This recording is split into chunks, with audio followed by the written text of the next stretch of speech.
मकर संक्रांति क्यों मनाई जाती है? एक प्रेरणादायक कहानी। बहुत समय पहले की बात है।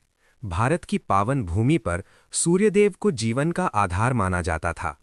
खेतों की फसल, नदियों का जल, ऋतुओं का परिवर्तन, सब कुछ सूर्य की गति पर निर्भर था। लेकिन आम लोगों को यह समझ नहीं आता था कि मकर संक्रांति जैसे पर्व का असली अर्थ क्या है। पहला अध्याय, एक जिज्ञासु गांव। गंगा किनारे बसा एक सुंदर गांव था, सूर्यपुर। इस गांव में हर साल मकर संक्रांति बड़े धूमधाम से मनाई जाती थी। तिल के लड्डू बनते, खिचड़ी पकती, बच्चे पतंग उड़ाते, लोग गंगा स्नान करते।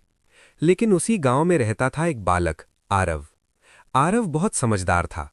वो हर चीज का कारण जानना चाहता था। एक दिन उसने अपने दादाजी से पूछा, दादाजी, हम मकर संक्रांति क्यों मनाते हैं? सिर्फ पतंग उड़ाने और लड्डू खाने के लिए? दादाजी मुस्कुराए, लेकिन बोले, इसका उत्तर आसान नहीं है बेटा। इसके लिए तुम्हें कहानी सुननी होगी। सूर्य, धर्म, विज्ञान और मानवता की कहानी।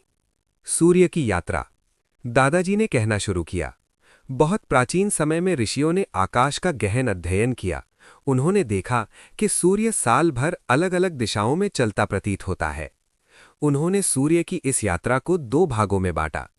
दक्षिणायन, जब सूर्य दक्षिण दिशा की ओर होता है। उत्तरायन, जब सूर्य उत्तर दिशा की ओर बढ़ता है। जब सूर्य मकर राशि में प्रवेश करता है और उत्तर की ओर बढ़ता है, उसी दिन को कहा गया मकर संक्रांति। दादाजी बोले, बेटा, ये दिन अंधकार से प्रकाश की ओर जाने का प्रतीक है। किसान और फसल। आरव ध्यान से सुन रहा था। दादाजी बोले, मकर संक्रांति के समय किसान अपनी फसल काट चुका होता है। गेहूं, चना, सरसों सब तैयार होती है। किसान सूर्यदेव को धन्यवाद देता है, क्योंकि सूर्य ने फसल को पकाया, ठंड कम होने लगती है, नई ऋतु की शुरुआत होती है। इसीलिए इस दिन खिचड़ी, तिल, गुड़ का दान किया जाता है, क्योंकि तिल और गुड़ शरीर को गर्मी देते हैं और स्वास्थ्य बनाए रखते हैं। भीष्म पितामह और उत्तरायण। अब दादाजी की आवाज गंभीर हो गई। उन्होंने कहा, महाभारत में भीष्म पितामह को इच्छा मृत्यु का वरदान था। वे युद्ध में घायल होकर शरशैया पर पड़े थे, लेकिन उन्होंने मृत्यु नहीं चुनी। क्यों? क्योंकि वे उत्तरायण की प्रतीक्षा कर रहे थे। जब मकर संक्रांति आई, सूर्य उत्तरायण हुआ, तब भीष्म पितामह ने शरीर त्यागा।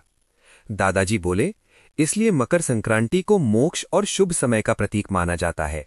स्नान का रहस्य। आरव ने पूछा, और लोग इस दिन गंगा में स्नान क्यों करते हैं? दादाजी बोले, मान्यता है कि इस दिन देवता पृथ्वी पर आते हैं। गंगा स्नान से पाप धुलते हैं, मन शुद्ध होता है, नया जीवन आरंभ होता है। इसीलिए प्रयागराज, हरिद्वार, गंगा सागर जैसे स्थानों पर विशाल मेले लगते हैं। पतंग क्यों उड़ाई जाती है? आरव की आंखें चमक उठी। दादाजी हंसे। सर्दियों में लोग धूप से दूर रहते हैं। मकर संक्रांति पर पतंग उड़ाने से लोग धूप में आते हैं, शरीर को विटामिन डी मिलता है, खुशी और उत्साह बढ़ता है। साथ ही पतंग उड़ाना सिखाता है, ऊंचाई पर वही टिकता है जो संतुलन बनाए रखे। तिल गुड़ का संदेश। इस दिन लोग कहते हैं, तिल गुड़ घ्या गोड़ गोड़ बोला, अर्थात कड़वाहट छोड़ो, मधुर वाणी अपनाओ, रिश्तों में मिठास लाओ। मकर संक्रांति सिर्फ पर्व नहीं, संस्कार है। अंतिम अध्याय, आरव की समझ। कहानी समाप्त हुई। आरव दादाजी के चरणों में बैठ गया। उसने कहा, दादाजी, अब समझ आया। मकर संक्रांति सिर्फ त्योहार नहीं, ये जीवन को सही दिशा में ले जाने का संदेश है। दादाजी मुस्कुराए, बिल्कुल बेटा, जैसे सूर्य उत्तर की ओर बढ़ता है, वैसे ही हमें भी अज्ञान से ज्ञान की ओर बढ़ना चाहिए।